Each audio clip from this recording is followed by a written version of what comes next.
ika-26 ng Agosto, pasado alas 5. Video. Yes. We have free juice.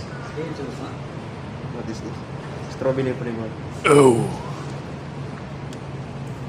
What's flavor? What's taste? What's the taste? Very good. Huh? Guava? Guava? Guava. This is Raju. From Nepal. From Nepal. And Sajis. From India. Ayun. From Kerala. Kerala. John from Nepal. Hi.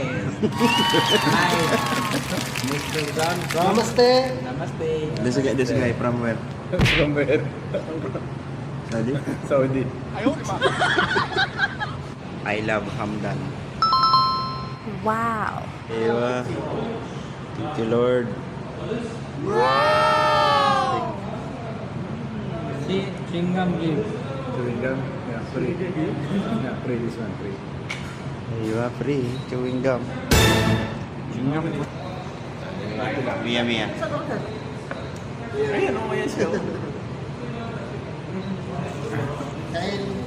Very good. Very good smell. Pepsi. Good smell. I like. Remove that one. Give me that plate. Remove. Check. Spicy. Wow. Aywa, good. Thomas, good.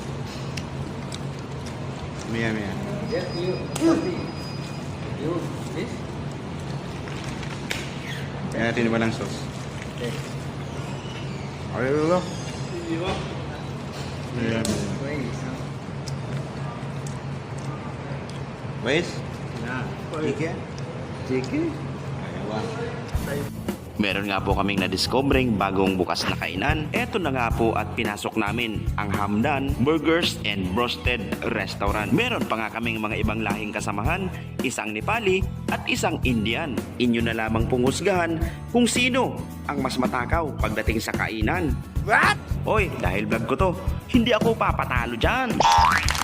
Tara na mga koys, ako po ay inyong sabayan. Ang presyo nga po pala ng bawat isang order nito ay 19 Saudi Riyal.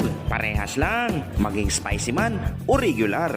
At ang pinili ko po ngayon ay spicy. Trip ko kasi ngayon ay medyo maanghang na juicy at saka crunchy. Masarap kasi. Tapos iinuman natin ng ice cold Pepsi. Ang ending nito ay wala na akong masabi. Take out pa.